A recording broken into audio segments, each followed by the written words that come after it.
Welcome to The Lock Shop with Nielson and Hustler, powered by Coolbet Canada.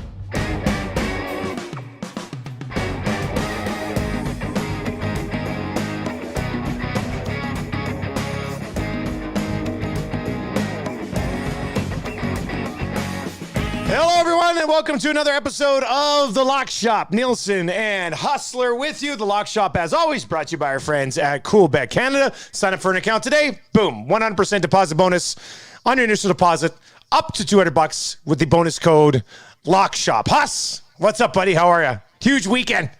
Oh, man, I'm fired up. I mean, these football games on Sunday are going to be incredible. I'm fired up about Canada's men's soccer team. Big win last night. We got the States on Sunday afternoon, unfortunately, at the same time as the AFC Championship game. Scotty's curling beginning tonight, the Royal Rumble on Saturday night. Lots of things to keep my mind away from the Winnipeg Jets right now. You know, we were having a lot of fun listening to the Oilers post-game show for a few weeks ago. Now, all of a sudden, the Oilers have won 3 in a row, and the Jets are bottoming out right now, heading into the All-Star break. I can tell you that it's nice to have a bunch of other things to focus on right now, because I don't need to tell you what it's like in a hockey-mad Canadian market when the team is going into the tank. You tell me about Evander Kane and his time in Winnipeg. What should I expect? Fireworks on and off the ice, Dusty. Hey, you know what? We'll see. I mean, I know Evander's good in front of a camera. Well, some people would say he is pretty smooth, though, right? Like, he's pretty smooth. Absolutely. He knows what he's doing. I really thought that he would have gotten his act together at an earlier point. I thought maybe that was the case in San Jose. And, you know, the most damning thing is after the way things went in Winnipeg and then Buffalo, that, you know, a team made the sort of commitment it did to Evander Kane, and it ended the way that it did. But, you know, and I hesitate to say this is his last chance, because we know if you're a good enough player, there seems to always be somebody desperate enough to give you that chance. Right now, it's the Edmonton Oilers. But I'll tell you what, he comes in at a great time. The team's finally turned it around a little bit. They've gotten 3 straight wins. I think that, you know, the people are able to breathe a little bit more in that Oiler room. And I'll tell you what, he's going to be a guy that, you know, certainly fits in probably very well alongside either McDavid or Leon Draisaitl. And I tell you, so they play tomorrow night against the Habs. Is that right? On Saturday night? Tomorrow, Saturday, yeah. So when Chris comes on, we're going to need to maybe get him on talking to one of the bookmakers, and we can hopefully get a Lock Shop exclusive over under Evander Kane total points for the remainder of the season. The Oilers, I believe, have 44 games left. Now, you were mentioning you'd think the number would maybe be around 31 and a half, 32. I'm not sure what they'd eventually put it at. But tell you what, this is a huge opportunity for Evander Kane. He better not screw it up, and he couldn't be in a better spot hockey-wise to show what he can do alongside 2 of the best centers on the planet. Yeah, it's going to be very interesting one way or the other here in Edmonton, no doubt about it. Huss, how about this? This is going to blow your mind. Ready? Lock Shop hoodie. Whoa! What do you think? I wouldn't mind.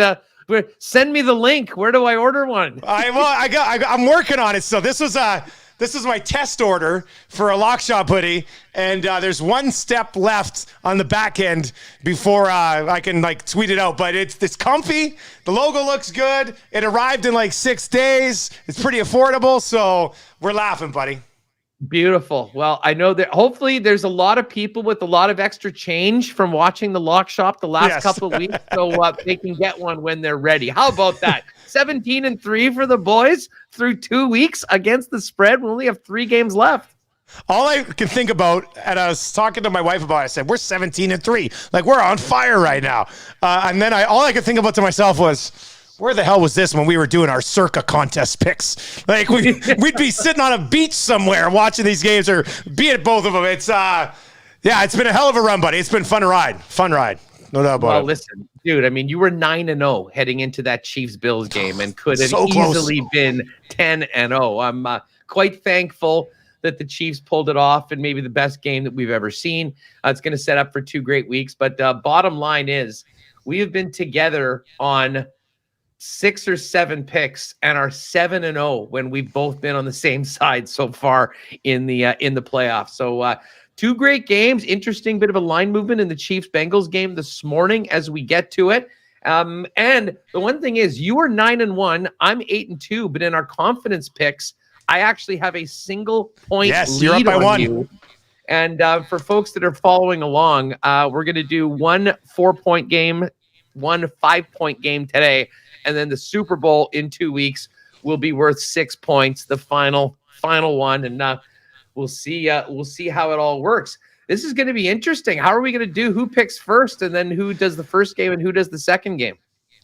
Well, you have the lead right now, and you're coming off a winning week. What did we do last week when I had the lead and was off the winning week? Did I pick first? I can't even remember what we did last week. I think I picked first. I think maybe you did. So, well, you can go first then. If you want to get right into it, let's do it. We've only got might as well do it, but we are going to get into a little partner parlay action with Chris when he joins us a little bit later on. Well, you know what? For my 4-point game, I will go to the NFC Championship, and this is just such a fascinating matchup. I mean, I think I said on the show just heading into week 17, I got the Niners at 10-1 to win the NFC. So I've been I've been following this. My incredible fear was that they were going to go in and beat the Packers as they did, and that the Buccaneers would win, and then the Bucs would beat the Niners and Tom Brady would be back in the Super Bowl. Despite the best efforts of the Rams in the second half last week, Brady is not here this week, and we've got a rematch of these 2 divisional rivals. The Rams could have knocked the Niners out of the playoff party before it even started if they hadn't blown that 17-0 lead against the Niners in week 18. So it's a fascinating matchup in the fact that these teams have gone, they play twice a year, and for all the success that the Rams have had, Sean McVay's 0-6 against Kyle Shanahan, and the Niners have won 6 straight games against the Rams. There is part of me that thinks, listen, the Rams are due. How in the world can this keep happening? They have such a good team.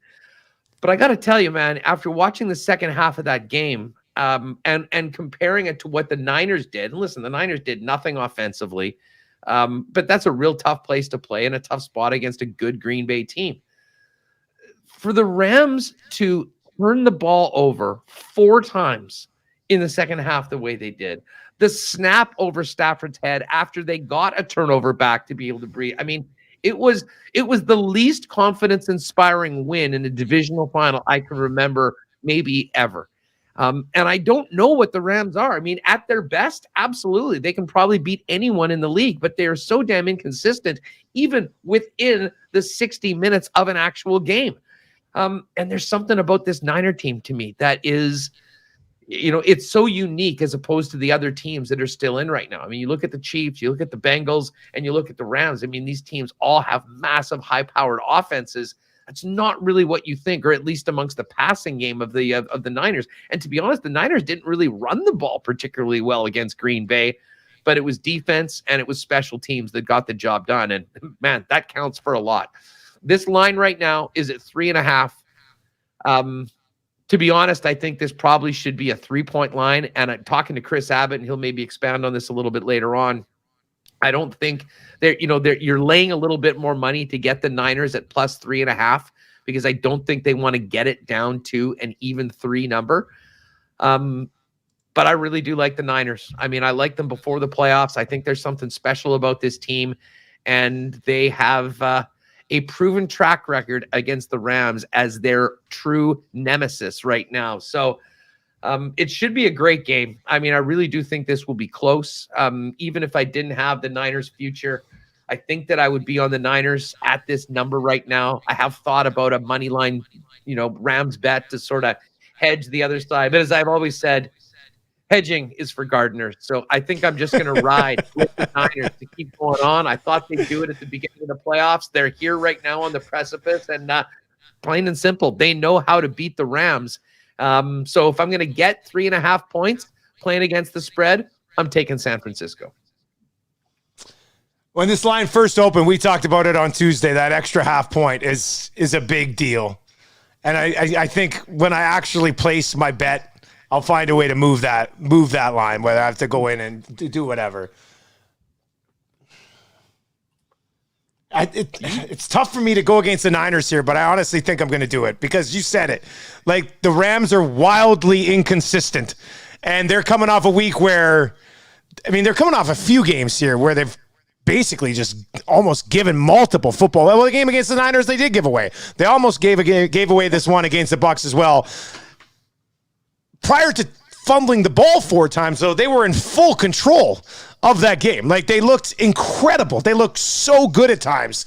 And maybe I have too much faith in Sean McVay and my guy Matthew Stafford in this spot, but I am going to go with the Rams -3.5. A little bit of a reach here. Does give me a chance to get some points on you in the contest, which I think will be big as well. I don't, and I know they've done it before, but I don't know if the Niners can beat the Rams with Jimmy Garoppolo not throwing a touchdown or 2. And I don't know if I have faith out of Jimmy Garoppolo getting the ball to Debo and letting Debo do something special. And we saw he was a little bit banged up last week. I'm not 100% sure what that's going to look like heading into this week. But I think the Rams find their way in this one, and I think it'll be a tight game. I don't think they win by 14 or something. I don't think they blow them out. Could I see them get on top again and almost piss it away? Yeah, maybe that happens, but I'm going to go with McVay and Stafford and the Rams. And the one thing, like the Niners against Rodgers last week, very incredible to go on the road against Aaron Rodgers, containing what they did. But Aaron Rodgers basically only used Aaron Jones and Devontae Adams. That was it. It was on him. He didn't look to anybody else. Like, it was unbelievable how much he was just focused on that. Stafford's going to use Kupp. He's going to use OBJ. He's going to use Tyler Higbee. He's going to use Van Jefferson. They got Sony Michel. They've got Cam Akers. Obviously, he's got to look after the ball a little bit better. So I just think Stafford and that offense will have a different offensive game plan than the lack of a game plan that the Packers appear to have. So I'm going to go with and then, we haven't even talked about the Rams defense, but the Rams defense, it's looking pretty good right now. Even when they kept turning the ball over again, they were still getting in the face of Tom Brady that entire game. They're going to do the same to Jimmy Garoppolo here. So I'm going to be on the Rams -3.5 but I do think this is going to be a really good football game. Absolutely. I think I'm glad this is the late game, because I do think that the potential of a real thriller is probably, these two teams, they play close games. The Niners just seem to find a way to win and beat them. So I'm with you sort of. I think people will be looking at maybe some alternate lines for this game as well when we go in. And there'll be a lot of people that'll just say, heck it, screw it. I'm not even going to take the line. I like the Niners on the money line. They're going to continue to do it. Which could very well happen too, right? Like I looked at a couple places. One place I looked on the number 3.5. It was 51% of the money coming in on the Niners, 49% on the Rams. Like it's a saw off right down the middle here. It's funny you mentioned that, because I just did an extended podcast with the Cool Bet guys. Yeah, and I asked Chris on the air, what are the bets coming in for this game? And it was one of the great things about CoolBet. They're basically, very transparent. And he went in. There's more wagers on the Rams, and there's more money on the Niners right now. So, it's, again, I think basically to what you just said, I think it's going to end up being very close on either side of the docket. And Jake Bolin Moss had a great stat, just speaking of Jimmy Garoppolo and his lack of touchdown passes. I believe he's now 9-2 throwing 0 TDs. And 3-0 in the playoffs. He's never lost a playoff game when he doesn't throw a touchdown. Like, it's crazy to think that a team is perfect when their quarterback doesn't throw a touchdown. I just don't think they can do that again. And I'm not too sure what Jimmy Garoppolo can actually get done against that Rams defense. So, yeah, part of me thinks that, he's due to have a big game, to be honest. As Wouldn't much as the Rams are due to beat them, Jimmy Garoppolo's tied. Hello, George Kittle. There's one of your most reliable tight ends in the game. Listen, Deebo Samuel is the X factor, though. And obviously Eli Mitchell. Like, the one thing, as good as the Rams looked at times, like, terrorizing Tom Brady, a big part of that was that, when you saw the Bucs on the first drive try to establish the run, They did for a little bit, and then they didn't. And then, of course, they were playing from behind, and the running game wasn't really a big part of it. San Francisco runs the ball as well as anyone. And, listen, over the course of these last 6 games, they've schemed the run so well against the Rams. That the Niners are going into this game very, very confident. That's for sure. It should be a hell of a matchup, which brings us to our 5-point game, the AFC Championship. I cannot wait for this football game. Like, I was very excited for Chiefs Bills, more excited than I am for Chiefs Bengals. But with what the Bengals did do about a month ago, and I mean, Joe Burrow was sensational in that game. Chase looked unguardable in that game. And I know Kansas City's going to learn from some things that went wrong and come out here. We mentioned the line has moved on this game. It was sitting at 7 for most of the week. Right now, it's Cincinnati plus 7.5. And, when I finished watching the Chiefs Bills game, I thought, oh, man, I'm on the Chiefs no matter the number. It doesn't matter to me. But there's something about Joe Burrow, and there's something about Joe Mixon and T. Higgins and Tyler Boyd and Jamar Chase. Like, that is, if you look at actually, if I was to take Burrow's set of weapons over Mahomes, I mean, you got Hill and Kelsey on one side, nothing against Pringle and Edwards-Helaire, but Mixon, Chase, Boyd, and Higgins, I think, is a better group of offensive weapons to work with than what Patrick Mahomes and his genius has on the other side. So I'm going to take, I don't think they win this game. I don't think they pull off the upset, but I'm going to take Cincinnati plus 7.5. And I don't think this is a plus 7.5 where it's 21-17. I think this is a plus 7.5 where it's 35-28 or something along those lines. So, and I know I've seen a few of your picks coming in that we're going to get to, and maybe this isn't a high scoring game, but I think for the Chiefs to win it, I think it might have to be, because I think the Bengals are going to find a way to get theirs.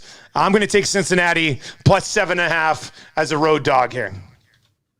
Okay. Here, this is, first off, you're right. I mean, Cincinnati, great story. You got to love it. A team that's gone, 30 years since playing in a game like this to, and really had been a laughing stock in the National Football League for a long time. And I remember how we all laughed at them last year when they passed on Penei Sewell, the top offensive lineman, and took Jamar Chase. What are they doing again? Well, who's laughing now? They're in the AFC Championship game. However, they could still use Sewell, though. I was just about to say that. Like, the Tennessee Titans sacked Joe Burrow 9 freaking times in that game and lost. It's still that will be a stat that we might go decades before we see another team get their quarterback sacked in a playoff game 9 times and actually win. And listen, I think they were the benefits of a complete bed shitting by Ryan Tannehill. I mean, he started the game off with a pick. He ended the game off with a pick. And the kicker, Evan McPherson, was phenomenal. Another thing that people laughed at Cincy for, spending a 5th-round pick on a kicker, looks pretty good right now. Like, maybe the Bengals know what they're doing.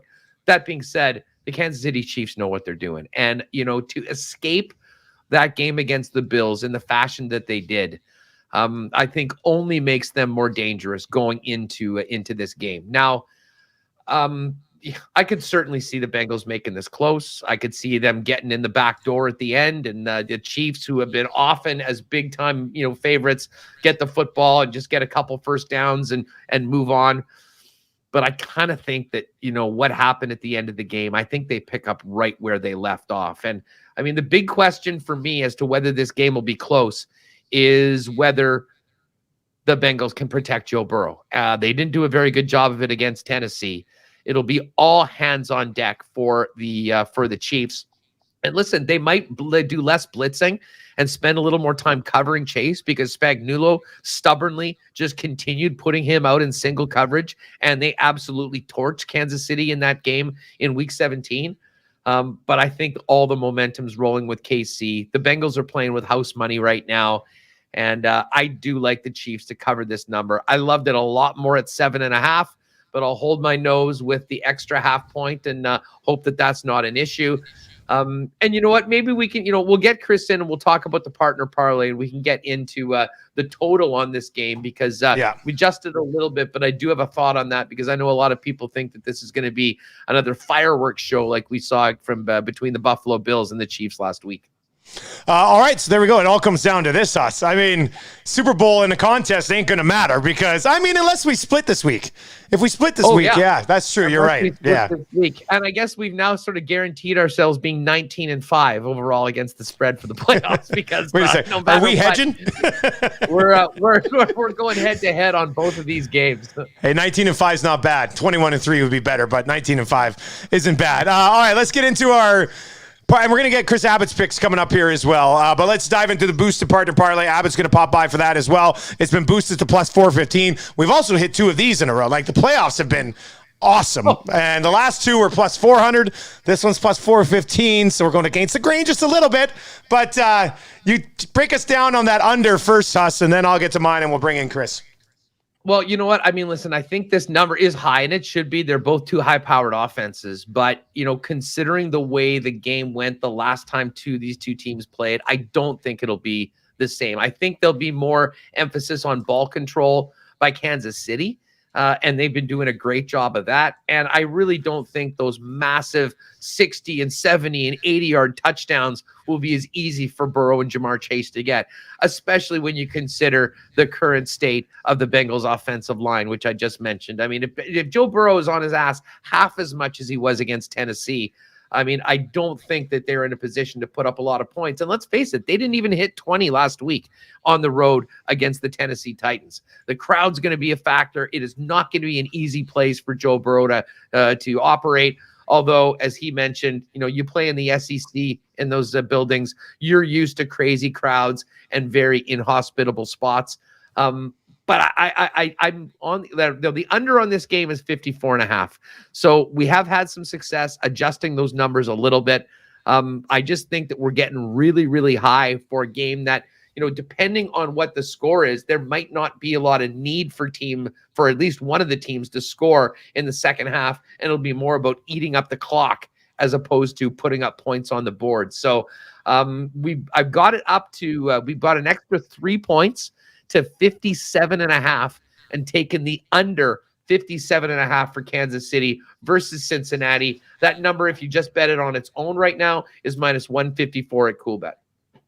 And I'm going to adjust the total as well. It's been working very well for us so far in the playoffs. I'm going to move that San Francisco-Los Angeles game down as far as I can, actually, to 40.5 at minus 208 right now. Not a number I would bet up on my own, but sitting here boosting in its parlay to plus 415, I'll certainly throw it in there. I know the Niners are coming off that lower scoring game against the Packers, but as I laid out, I mean, I'd be pretty surprised if Matthew Stafford only throws the ball to Cam Akers and only throws the ball to Cooper Kupp, taking a page out of Aaron Rodgers' book. I mean, the Rams offense is going to score points in this game, and that means Jimmy Garoppolo and the Niners are going to have to score a few as well to even keep it close. So, I'm going to go over 40.5. I think I'm buying, what's it at right now? Yeah, so 5 points is what we're moving it down. That's why it's sitting at 208. So, I don't know if we've ever had a kicker involved in a boosted partner parlay, but to be honest with you, I really like this call. I think this is a great call. Let's bring in Chris Abbott from CoolBet. This Chris guy goes to us today. He goes, I don't know what I'm gonna do, and then 8 seconds later, texts back and goes, I'm on McPherson over 6.5 points. Chris, how'd you come to that conclusion so quickly? I mean, I didn't know what to do. Now, since that conversation that we had this morning, I've been on a couple of different radio shows where I've had my my brain kind of pointed in a couple of directions. But I'll tell you about that in my pick segment for the contest, which I don't think I can win anymore. But McPherson over 6.5 points. So here's the thing. There's a couple of reasons why I don't like it. If it's a shootout, they're not going to want to kick field goals. But if the Cincinnati Bengals are going to be in this game at all, they're going to need to score 3-4 touchdowns, 3 at least. So that's 3 extra points right there. He kicks 1 field goal, 2 field goals. He sails over it. He does what he's done the last few weeks and kicks 3 or 4 field goals. We're laughing. So, I mean, I think he's money Mac, man. They like using him now. Like he's a weapon in their offense, whereas some coaches like to keep their kicker on the sideline. So I don't know. I couldn't figure out what else to do. So this is what I settled on. Honestly, it's not like some big scientific revelation or anything. I needed something for these games, and I had to come up with it. There's only 2 games, right? It's not a lot. Yeah. Yeah, I mean, it's had to look outside, and then when you're getting into totals and spreads on the same game in the parlay, then I don't necessarily love that. So yeah, we'll do that. We'll see what happens. I mean, people can bet it or not bet it. You know what? It works out well too, because I mean, part of taking the under 57.5 is that, it won't just be a bunch of extra points. I mean, I think they will have to kick a couple field goals, and they are going to score. So, listen, I think McPherson over 6.5 is bottom line is this guy is money and confident as hell. I'm not sure if you heard, when they got the ball, and they get the timeout or whatever, and it's just about time to go out for the final kick, he just casually says to the guys on the bench, well, I guess we're going to the AFC Championship. And rolls out there, kicks the winning field goal, and they're off to Arrowhead. Oh, man, it's going to be great. So, yeah, back-to-back wins at plus 400. This is our sweet spot, guys, right around the 400 boost, plus 415. Let's get it. Let's make it 3 in a row. Good things happen in threes, they say. Let's do it. And I saw your guys' picks. So there's only one way I can do this, and this is to sweep the board. So I will be taking both favorites on the spread. I will take the Kansas City Chiefs minus. Okay. Is that your 4-point game or your 5-point game? Oh, the Rams are going to be my 5-point game. Okay, so let's go Chiefs at your 4-point game. Yeah. Okay. Now, is this something that you were swayed with today, or? Yes, it is something I was swayed with today. I actually think what I'll be doing is doing a money line favorite parlay as well as a underdog teaser. I think those will be the 2 ways I bet. Okay. I can see these games being close. I like both favorites to win. In fact, I can see a world where the Rams absolutely romp here. We were talking about it a little bit. We just recorded the Cool Bet podcast, and Hustler was on with us. Like, it's not what San Francisco's done to win these games. It's what other teams have kind of not done, in my estimation, anyhow, the last few weeks. So I think the Rams have looked outstanding the last couple of weeks. I mean, take away the Tom Brady trying to like break everybody's brains there in the second half last week, and I think the Rams have been pretty good. I think Rams first half minus 2.5 is a pretty good bet. But I mean, the bottom line is Aaron Donald and Von Miller and that front seven for the Rams have taken it to a new level over the last few weeks. Like they're major disruptors here, and we know they're going to score. So I think Jimmy Garoppolo eventually is going to get found out. It might be this week, and Stafford just has to not throw interceptions. That's what it boils down to.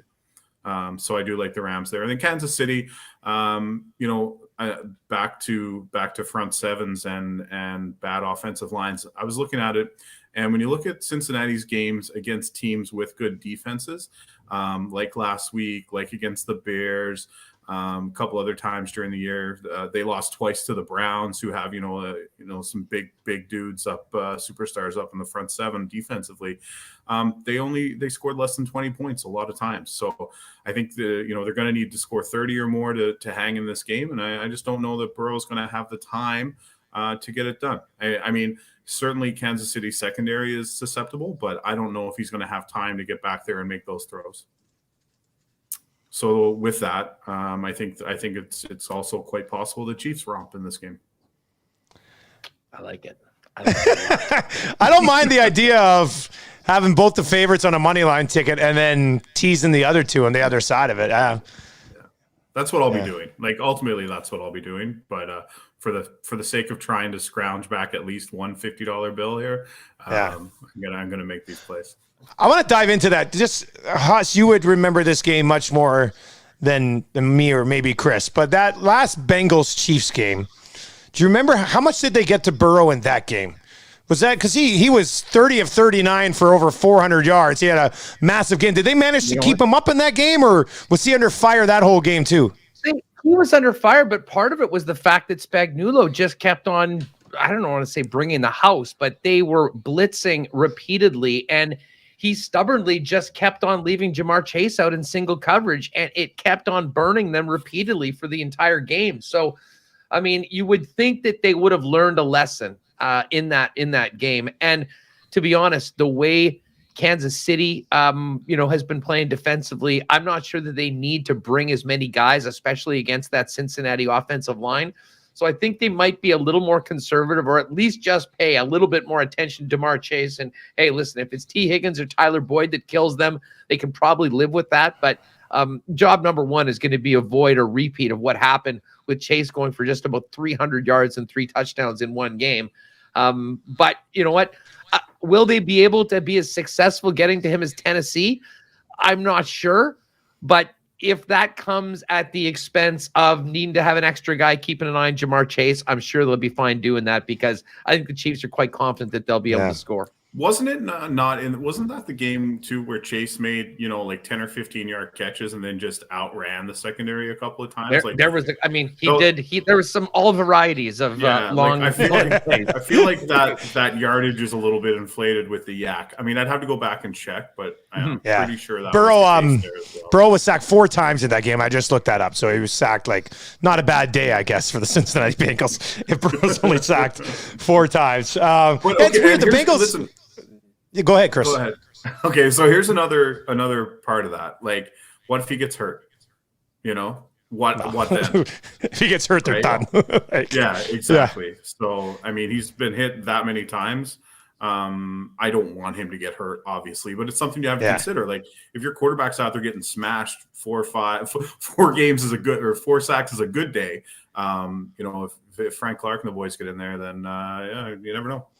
One big thing for the Chiefs when it comes to Chase is it looks like Tyrann Mathieu is going to be back. He missed the majority of the game against Buffalo. That is a big one, yeah. And that was a big part of Gabe Davis running amok for the 200 yards and the 4 touchdowns. So, I do think they'll be prepared defensively for Cincinnati. But as you rolled out, Dusty, I mean, there is just so much offensive talent on that team.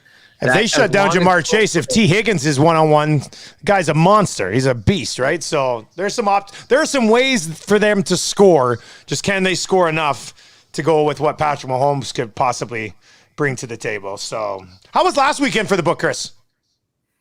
It was average. A lot of people love betting the favorites. The underdogs cashed. Anyone who had an all underdog parlay ticket wouldn't have hit. When you get to that weekend, it's a little bit tougher for the book because there's a lot of hedging opportunities, right? The games aren't being played at the same time. So, for example, me personally going into the game Sunday night, I had an underdog teaser parlay where I needed Bills +7. And so then I could hedge with Chiefs money line. I hedged with Chiefs -3, and then I hedged with Chiefs +7 big because I knew I was winning that other ticket regardless, right? So if the game landed in, Chiefs winning by 6 or less, I was laughing, and lo and behold, they did. So it was if people bet like that, then they had a good weekend. But for the book overall, it was fine. It was a good week for us. All right, buddy. Have a lot of people going 4-0 last week, hitting every single parlay they had. And by the way, I've rocketed back up onto the punter list. I believe I'm 32nd right now. This happens sort of once a year. I get on a real heater and get back up there. So let's hope that it continue, and the Chiefs will be a big part of that. Hey, Chris, before you go, we have a request, a lock shop request. Coolbet's been great with putting together odds.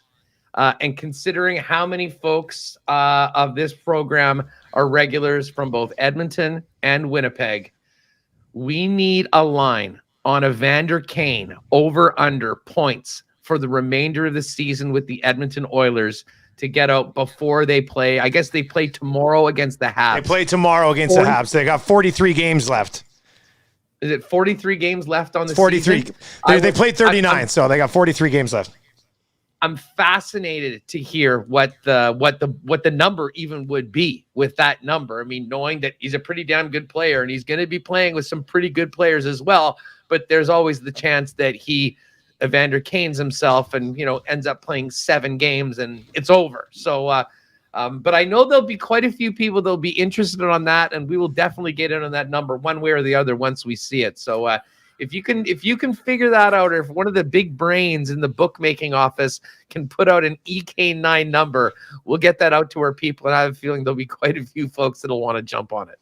I still can't believe they went out and got him. I guarantee action on that deal. Like probably way too much. You know, as much as your JP 13 over 6.5 goals or whatever it was the first year. Where Yes. Yeah, that's right. Well, it'd be interesting. We don't know what that number would be, but we'd be interested to see it. I'll ask. I mean, it's a busy, could be a tough one to do, for the guys. Yeah, but I'll try. I'll ask. Absolutely. The funny thing about this odds is that 90% of the Edmonton bettors will be over, and 90% of the people in Winnipeg will be on under. So it'll all work out.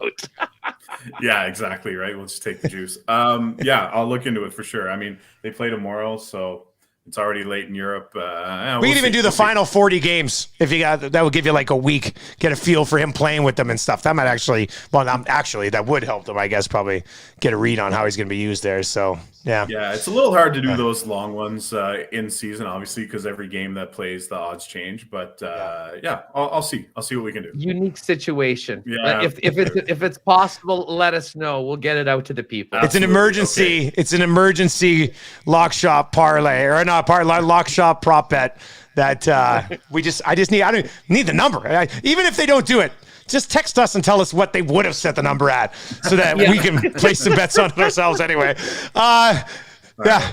Chris, enjoy the weekend, buddy. And we will catch up with you next week. All right, man? All right. Cheers, guys. Good luck this weekend. Thanks, dude. It's not about luck, Chris. We can beat the game. That's how it works when you're 17-3. All right, Hussey, before we go, you got Winnipeg Sports Talk coming up, but was it WrestleMania you delivered a winner on last year? Was that Edge? Or was that a different event? It's not WrestleMania. It's the Royal Rumble, first of all. The Royal Rumble, and the winner of the Royal Rumble goes to WrestleMania to fight in the Wait, so it's event. the Royal Rumble this week? Yes, exactly. And I thought it was WrestleMania.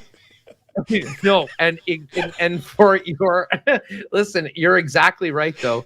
We did talk about that. I did give out Edge at 8-1, ended up closing at 6-1, and ended up cashing. So in the spirit of sports entertainment and one of the most fun events of the year, let's get to it. We've got odds right now. Sports go all the way down. There is a key for World Wrestling Entertainment. There's a number of matches as well if you want to get bet on it. So men's Royal Rumble winner Brock Lesnar is the listed favorite at plus 225. Brock Lesnar's not in the Royal Rumble at the moment. He's actually scheduled to fight Bobby Lashley at the beginning of the event.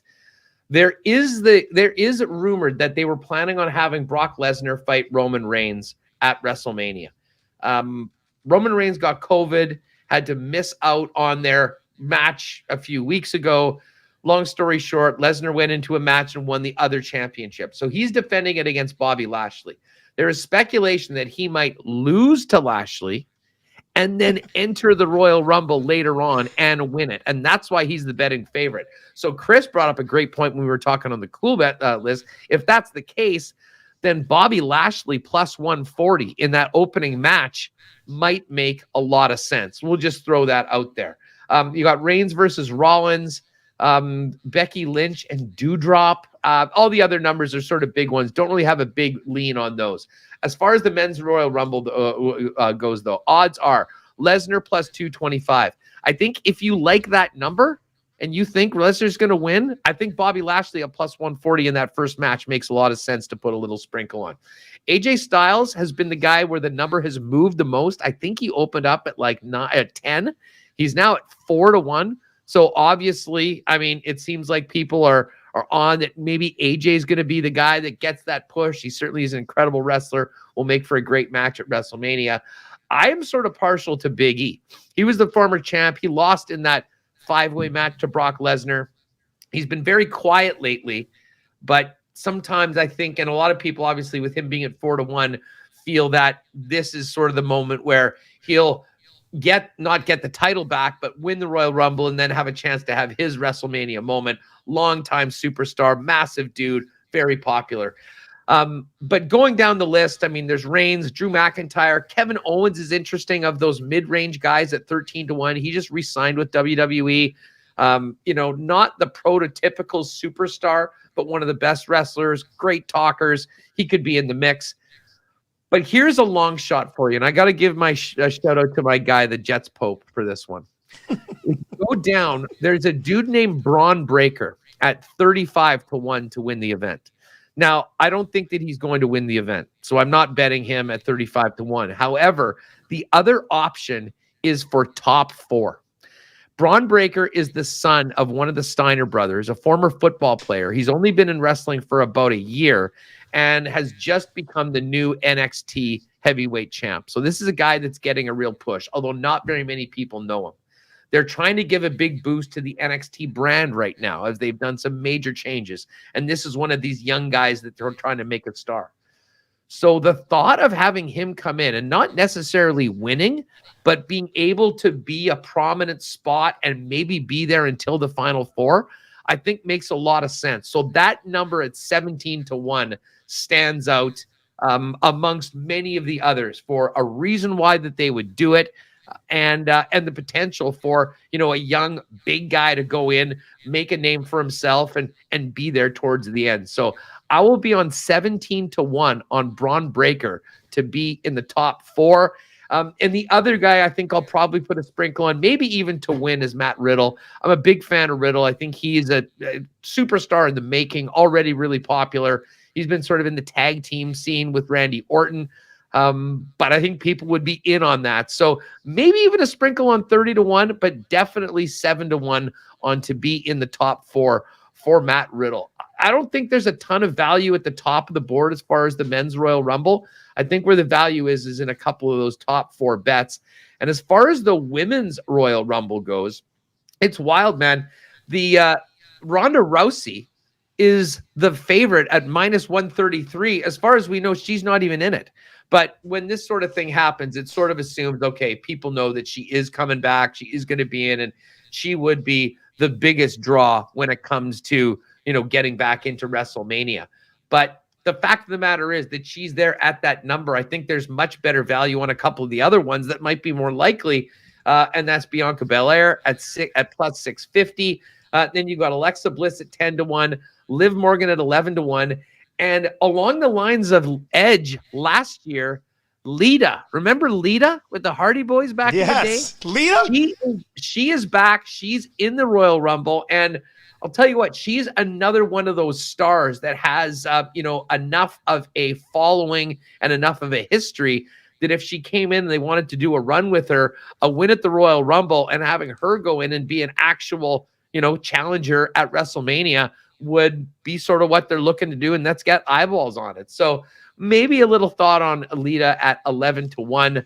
But my favorite picks, as I said, for the Rumble are going to be on the top 4 side. Riddle and Braun Breaker, 7 and 17-1 on the men's side. So should be a lot of fun. I think I'll probably put a little sprinkle on Bobby Lashley in that first match at plus 140, considering what the odds are telling us about Brock Lesnar's potential to be the guy that wins the men's Royal Rumble. And other than that, it'll be fun. I'm glad we got a Jets game at 2 p.m. in the afternoon on Saturday.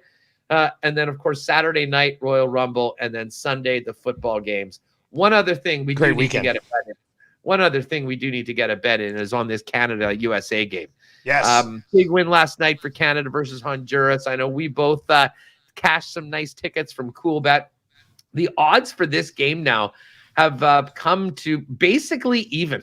Canada is now plus 190 to win. This is in regulation.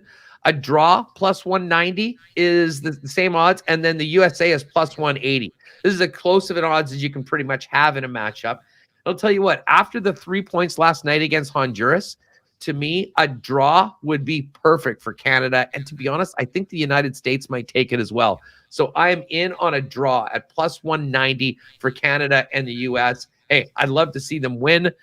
You can get the double chance on it, but I just sort of think that without Davies, a 1-1 draw would be great for Canada. They would stay on top of the table right now. And tell you what, if they get that result and another one against El Salvador, we're going to be talking about Canada going to the World Cup for the first time since 1986. Which is amazing. I like that draw. Before you even said it, I was looking at it, I said, well, I'm going to be on the draw at plus 190. And that was fun last night. I would have been watching that game no matter what, but I like betting on soccer because when when David scored that second goal, I was just like, cashing on soccer. There's nothing better. It's great. All right, you've got Winnipeg Sports Talk coming up. We'll let you go, Huss. Enjoy the weekend, buddy. Best of luck to your Chiefs. May the Bengals cover 7.5, and we're all happy. We'll see how this plays out. But we'll be back with another episode of the Lock Shop next Tuesday as we start to look ahead towards the big game, and we'll break down, obviously, what happened in the weekend as well. Huss, we'll talk to you then, man. Right on, Dusty. Thanks.